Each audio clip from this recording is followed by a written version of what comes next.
In the second part of the micro perspective block, we will talk more specifically about topics like tokenization, DeFi, and custody. Thereby, we will start with the topic of tokenization, for which I would like to welcome our speakers, Mathias Imbach, David Johnston, Tim Grant, and Eric van der Kleij as moderator. With their experience and knowledge, they will provide us with insights so that we can assess in which direction the journey will take us. So welcome everyone, and Eric, please take over. Thank you, Nicolo. Can everybody hear me? Wave your hands. Let's do the first Mexican wave on one of these. Come on, go. Woo. Okay, you did it, Awesome. Firstly, amazing to be here. Congratulations, Nicolo and the team. This is the best conference to be at. I've always said that, you know that, and you have, I'm so glad you went all the way out to do this one this year, but I really can't wait to do it in person. I've seen the snow. It looks incredible. So my name is Eric van der Kleij from edenbase.com. Boy, are we interested in the space. Okay, we've been involved in the space since 2012. It's been developing. We're investing now in the space. We have an investment competition, and no one more so able to help us understand the answer to this question than this panel. They really are, you know, it's hard to call people titans of tokenization yet. But if I was going to put my money on who might become the titans of tokenization, it would be the people on this panel. So I'm going to ask them to each introduce themselves. The topic is tokenization ready for the big time? We're going to ask all the questions around that. And we're going to start off with Tim. Tim, would you please big yourself up? Because I noticed that on these things, people don't always big themselves up. And if you don't, then I will. So tell us a bit about yourself, your background, what you're doing here, your awesome new job, and what the big hill that you have to climb. Well, thank you very much indeed. It's great to be here, and it's great to be a titan of tokenization. You heard it here first, folks. So my name's Tim Grant. I am the CEO of Six Digital Exchange, which is an extremely ambitious and visionary bet made by Six Group, which is a operator of traditional financial market infrastructure in Switzerland and in Spain after our acquisition of the BME. So we're a top 3 exchange group in Europe and one of the biggest ones in the world.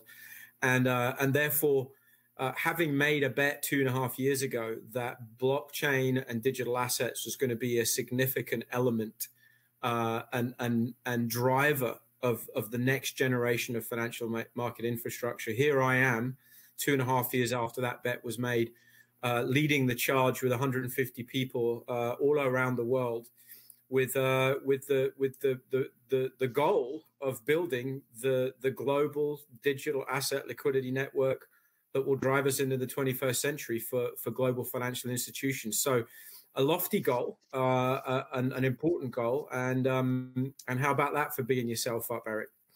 Well, you did pretty well, except that you are, of course, incredibly experienced in the industry, having been one of the pioneers of developing, you know, marketplaces for blockchain companies that people are seriously thinking about building CBDCs on and things like this, etc., and beyond. So not bad.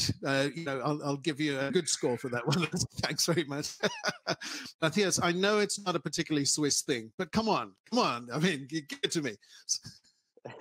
Hi, everyone. A great pleasure to be here today and have this discussion. Well, I'm one of the co-founders and Group CEO of Signum, the world's first digital asset bank, the world's first. So maybe that is to your liking. No, I mean, we are a technology group with a Swiss banking license and an asset management license in Singapore. And we really follow a all-in-one account approach to cryptocurrencies and digital assets. And what we want to do is we want to really empower institutional investors, qualified private clients, as well as banks to invest in this new emerging asset class of cryptocurrencies and digital assets more broadly with complete trust. And with that also hopefully helping to furthering the adoption of a more inclusive, more decentralized financial market infrastructure. We are a team of 100+ people across Switzerland and Singapore. And tokenization is a core strategic pillar of what we do. In fact, we've launched last year a end-to-end tokenization stack called Designate, including a regulated liquidity market, secondary market called Synex, where we are live, and we also walked our talk. We tokenized ourselves as the world's first bank. I'm going to come back and ask you questions about that because it is one kind of asset class that you will see being tokenized. So we're going to ask you a little bit, come back and ask you a little bit more about that. And now someone who has probably best described as a real pioneer in this space, David Johnston, welcome. David's from Yeoman's Capital. What I'll do is I'll ask you to introduce yourself as well. But I will say that you are the man that really made me think hard about the decentralized world and dApps. You invented the phrase dApps, right? Yes, thank you. Yeah, no, sort of that was my entry into crypto back in 2012, 2013. I sort of defined, hey guys, we can take all those wonderful things about Bitcoin and we can apply them to other protocols. So that's sort of what I've done at Yeoman's Capital, is work with Ethereum and a lot of the other early protocols to really try to support this idea of taking open source, a peer-to-peer network, a blockchain backend, and tokenization, right? Having a token that rewards a certain behavior and using that as a fundamental model. So that's sort of been our guiding star ever since. And we effectively only invest in decentralized applications. So we've been all crypto in since 2012. It's been a crazy adventure. And yeah, that's sort of what I do day in and day out, is work with the teams and the open source developers. We donate a lot to the open source, and it's been exciting to sort of see these different waves of adoption in 2013, in 2017, and now it feels like we're at the crest of another wave of adoption here with DeFi, stablecoins, and everything that's happening now. And I'll also say you have a fantastic collection of backwall art there. It's definitely one of the best, I think. So, Tim, let's say that I owned an awesome thoroughbred racehorse, and I wanted to, share the ownership and the future success of this beast. Is that the kind of asset that we're thinking about? Give us a flavor of the kind of assets that you are thinking that people will, institutions will want to tokenize, and how will you help them do it? Yeah, look, I mean, ultimately, to directly answer your question, you're talking about securitizing, future revenue streams in some manner of an asset, and that's like, in generic terms, that is one of a number of structures that lends itself well to be tokenized and securitized and put on new rails, which allow more democratized access to that asset and therefore promotes liquidity and capital formation. I mean, therein lies the story in a nutshell of what we're trying to do. Now, it takes a village of different kinds of actors and players to be able to pull this together. And it's an interesting combination of us on this panel, all of whom coming from slightly different directions, but we need each other. All of us need each other in order to be able to succeed. But to get to your question, let's talk about the assets. So I'll talk about it from our perspective at SDX, which is that our starting point is regulated digital securities. Our starting point is to be one of the truly pioneering entities that allows the same movies, which is, I like to use the media description. We're using debt and equity here. Debt and equity ain't new. Debt and equity has been around for hundreds of years. Sure. This is just a new way of doing it. And in some respects, what we're talking about here, when we talk about regulated digital securities, equity and debt and derivatives and all these things where the structure itself is not new, what we're really talking about is the equivalent of moving from Blu-ray to the current kind of digital distribution capability, where, just as an example, you could see Apple's ecosystem as the way of which things kind of get moved around and viewed and consumed. And that's obviously been a seismic shift for the media industry. And I think we're about to see that here. But that's only one sleeve, right? That's where we're starting. Right. And when we go live in Q2, we're going to be issuing hundreds of millions of Swiss francs worth of corporate bonds that will demonstrate to the world that natively issued digital assets are for real. But that's just the tip of the iceberg. And I think we could talk literally for the rest of this session on the types of assets we could cover. But your example's one, securitizing assets that traditionally weren't traded.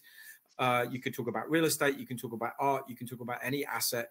And then there's this sort of whole other set of assets that David is alluding to, which is exciting, which is, what are these new economic models that have new kinds of tokens or assets that traditionally we just never even conceived of? That's exciting too. But the important thing is, for the institutional market to get involved in this in size, which is what we want, because it helps everybody, you're going to need the rails, and that's what we're building.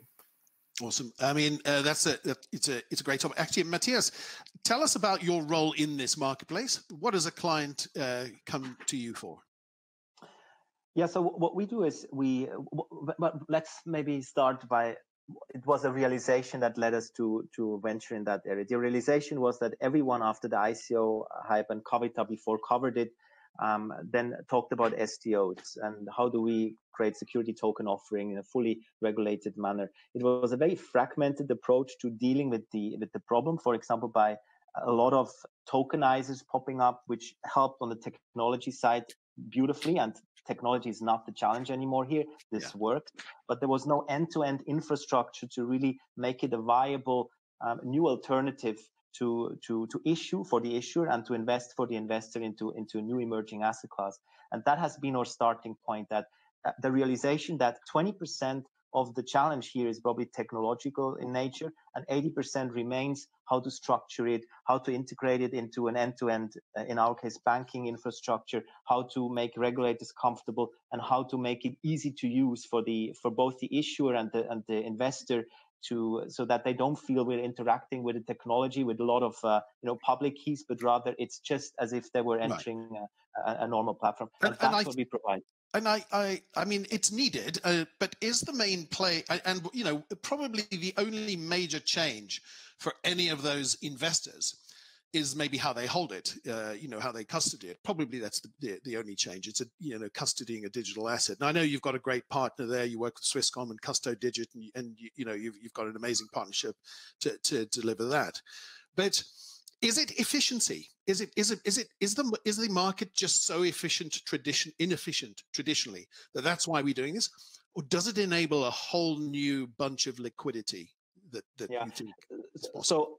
So for us, we focus on we don't tokenize currently listed shares, right? So there we feel right now the market it will happen, but it is already very efficient. So we are focusing on 4 investment platforms. It's real estate, mid-cap, art and collectibles, and mid-cap. And that shows you that we are focusing on areas where so far it's been hard to make these assets bankable, to custodize them as part of a portfolio, and to add them into the mix. So that's what we're focusing on. Okay, thank you, David. This is really the traditionally centralized world that controlled the ownership distribution of this kind of asset, moving to a digital space, or is it a decentralized world? Well, what's really compelling to me is these are effectively user-owned networks, right? You think about Bitcoin and Ethereum and all these protocols. For the first time, there's sort of fair access for everyone to get involved from the very beginning, right? You could mine in 2009 or 2010 with your own computer.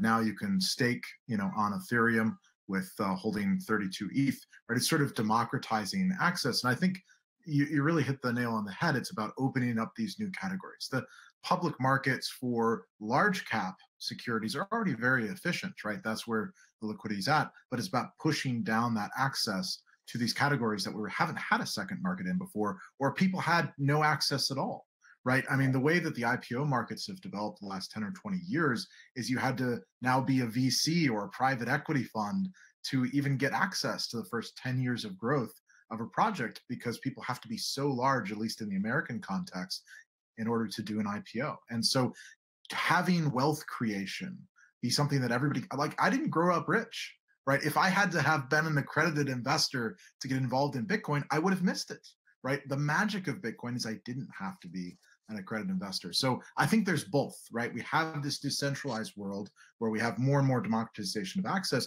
and then we have this regulated world where it's democratizing access to securities, right? And I think both of those are happening at the same time, that's really amazing. Okay, well, we'll have to see, how that works. But I mean, I'm going to stay with you just for a minute, because I have seen you celebrating decentralization in a pretty powerful way. And actually, but when we're talking about the people on this call, we're talking about centralized, trusted sources of liquidity and capital, and the integrity of the asset. So Is there a dichotomy that I'm looking at there? Is there a paradox? And can you help us understand the role of each? Sure. So the way to think about it is effectively you have real world assets, which by their nature are centralized, whether it's a piece of real estate ownership or ownership in a company, ownership in diamonds or commodities. These are all real world assets. And so the challenge the last 7 years has been to connect those real world data sources. We refer to them as oracles, right? How do you get true information and put it on the blockchain? Right. And this started early on with stablecoins, right? Tether was the first to, say, hey, we have this many dollars in a bank account, and we're going to issue tokens to equal that. Now, the world has come a long way. Exactly, right?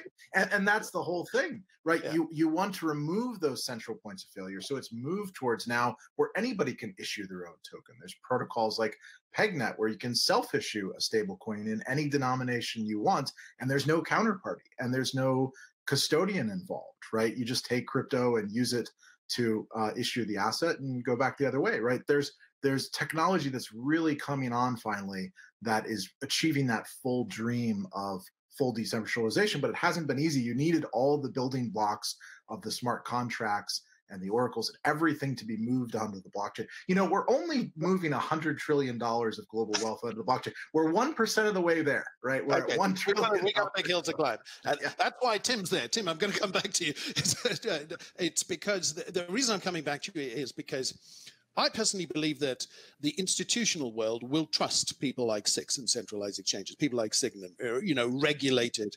But it is all new to them. What are we going to do about liquidity and educating the buy side? Yeah, it's a big question. You know what? First, I'm just going to quickly take an aside because I want to comment on what you said there, and I think it's the first time I've heard someone who's openly and known for being a decentralization pioneer use the word decentralization and democratization so consistently in the same sentences. And I think it's fantastic because I am neither a fan of decentralization nor centralization, which may sound ridiculous. It's like I don't care. I care about the outcome that's generated. I care about the fact that democratization is the solution, right? That we allow better capital formation and liquidity and access to products and services for corporations, governments, and individuals. That's the lofty goal that really matters for society at large. And I would contend that the original, I would contend, I don't really know, I wasn't there, but in 2008, the original kind of drive to create decentralized networks was really about that. At its core, it wasn't about making a swift buck and creating, arguably in certain situations, even more inequality of wealth distribution than we see in traditional world, because that's what we've seen to some extent. But the spirit was right. Like, let's make this better. And so it's great to hear that, because I think the real DeFi needs to stand up, and it's democratized finance, not so much decentralized finance. Nothing against decentralization and nothing against centralization. I just think there are a time and a place for everything. Yeah. But back to your question, how do we educate the buy side? And it's sort of linked to your other question about, is it really about efficiency? And this is where I really respect David and those people who saw in a visionary sense how these tools could really unlock some of this pathway to democratization. It requires a mindset shift. And unfortunately, most of financial services, the vast majority today, is still stuck in the 20th century. It still thinks about the way in which we build market infrastructure and the buy side and the sell side and the intermediaries and all these players. We're stuck in a model that's unfortunately defined by the 20th century. And, SIX Group is no exception. We're all part of this existing structure. The challenge is, how do we all switch that mindset, including the buy side, but it's more than just the buy side, it's everybody, to think about this future state where it's a better outcome for everyone. And unfortunately, for many people, that's hard, because what it means is you actually have to think, and you actually have to sort of knock yourself out of your dominant logic, which just trains you to think about things in a very particular way. We're changing economic constructs. We're changing the way in which value is exchanged. We're changing the way in which infrastructure is built. We're changing the way in which data is moved around, and privacy and security are all implied in this, and that gets very philosophical. So does this mean it's going to take longer, or is it really ready for the big time? Well, look, it's happening. I think that's the good news, and I agree again with David. And look, you just look at what Signum are doing as well. This is real. This is up and running. People are engaging in this. But yeah, I love that. I'm going to quote you, David, on that as well. Yeah, me too, David. It's going to be the dinner table: democratization, not decentralization. Well, it's the 1%, right? 1 trillion is only one piece of a very, very large puzzle. Super. So it will take time, but let's just address the real question, which is the panel title. Like, is it ready for the big time? Yeah. I think the three of us around here are saying it's not that it's ready. Like, it's happening. It's real. It's not a thing that's about to happen. Like, it's happening. There's real activity across the board happening now. So get on the train, because the train. Get in line. Matthias, I want to ask you a question. Actually, I want to ask you two questions, if that's okay, because there's a lot you need to answer. Okay, we heard Michael Sonnenschein, the CEO of Grayscale, telling us that the inbound inquiries they're getting are from the financial advisory industry, the professional financial advisory and wealth management. And currently, 86% of their flow was institutional. Kind of shocked me a bit, those kind of numbers. I thought it was quite high as a percentage. So 2 questions. The kind of people that you engage with now for Signum, is it institutional? Is it retail? And then the second question is, connected with that, what is the role of the regulator in creating the environment with which you can approach both or either of those markets? Yeah, so we have at the very core always believed that future has heritage, and the future stands for all the good stuff that David and Tim have just been discussing, and heritage is an understanding of where we're coming from, right? For example, that regulation also helps to protect investors, anti-money laundering laws make sense, suitability questions make sense. So for that has always been how we've positioned us in a way that we can have a dialogue and people enjoy working with us on both sides. That means we enjoy working with crypto foundations, brokers, exchanges, individuals who have significant holdings of BTC, etc., but also with banks. So we have banks as customers, family offices, asset managers. Right now is obviously lots of inbound from EAMs, etc., because they're getting pushed from their clients. So I would say right now, the last 2, 3, 4 months, of course, there has been significant increased interest of the heritage, right, from the traditional financial world, from more institutional investors, and I would say the future element, existing believers in where we're headed.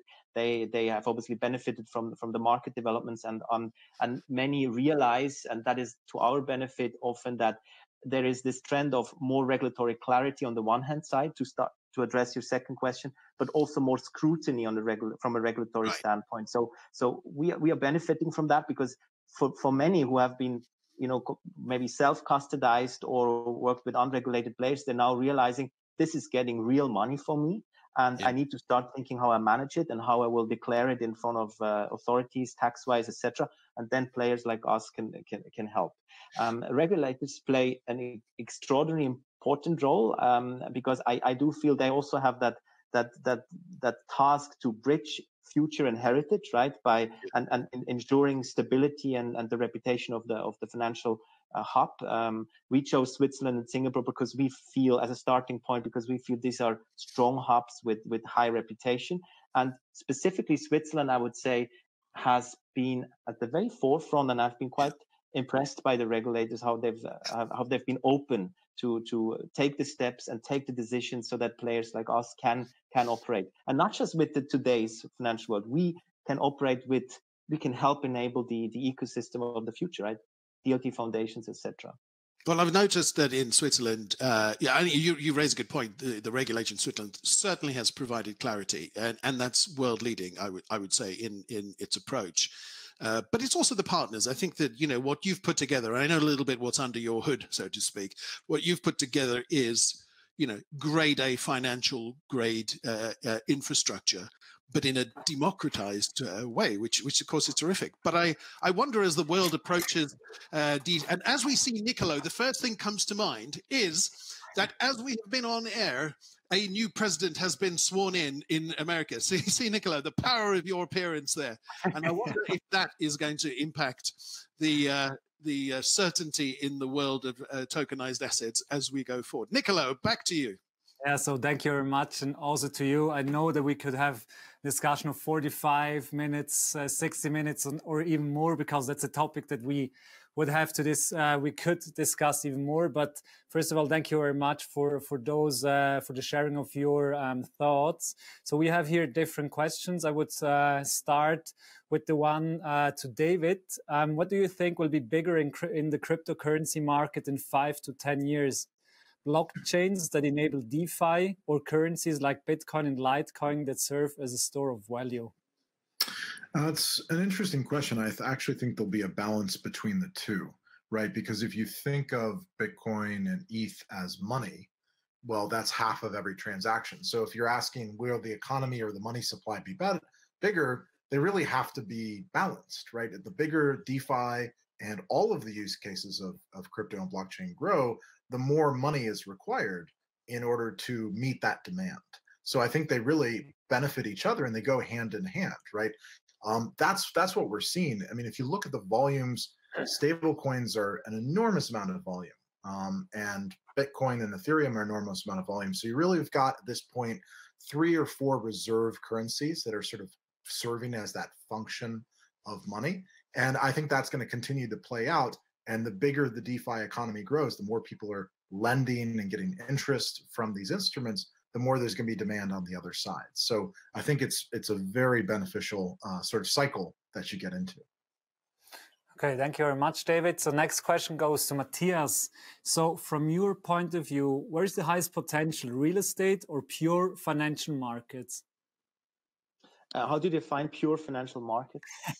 It's a good question. Let's just hear the question. So I could ask that, but we could also change the question in the sense of in which area do you see the highest potential? So is it more in the real estate, or is it more in the financial markets? Where do you see the biggest potential? Yeah, I can just give some empirical evidence from the inbound that we're getting. And right now, interestingly, because the technology, it's a new technology, and particularly for institutional investors, the traditional financial world, but also generally investors, it's quite new and they still need to learn. So I feel that they hold on to or are more interested in assets that are very tangible and they know. So people know, okay, this is a house, this is a commercial building. So that sort of makes sense to digitize it, to make it easier, transferable, etc. So I do feel that real estate is an asset class which is very well suited to prove that the tokenization use case, but also other assets that people can relate to. We are, for example, right now tokenizing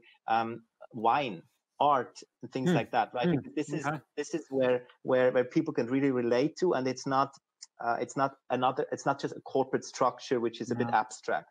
Yeah. Okay, thank you for that, Mathias. And last question goes to Tim, because it's an SDX central question. So what is SDX vision in terms of global inclusion? Will non-Swiss companies be allowed to be listed on the exchange? Yeah, it's a great question. So the short version is, and there's a real expression of this out there in the public. We've said that we're partnering with our friends at SBI in Japan, which is a really impressive financial institution out there, in building a Singapore exchange, and we'll build it very much in the same vein as the Zurich exchange that we'll be going live with in Q2. And that's step one of multiple steps that will have multiple locations all linked up, and exactly in order to provide the facility for instance, and there was a piece in the press recently about this, think about if we just think Japan, Singapore, Switzerland, just as that corridor, which is very much in our grasp. We want the ability for Japanese investors to be able to engage in a much more open and democratic way, easily with companies in Switzerland and Singapore, and of course, companies from different jurisdictions should be across the board. We want to open up that level of availability. One thing that Bitcoin and cryptocurrencies has shown us is that 24/7 trading is not some sort of pipe dream; it's a reality. Can we get closer to that from an institutional perspective? Bust down the silos and allow everyone to access capital and invest from anywhere. That's the goal. So that's a heartfelt yes to that question. Okay, so good. Thank you very much for that. So many thanks to all of you for the exciting discussion. Unfortunately, we have to stop it here now, but as we heard, there are many things more to come and to expect. So it will be an interesting 2021. So thank you very much again, and hopefully hear and see you soon.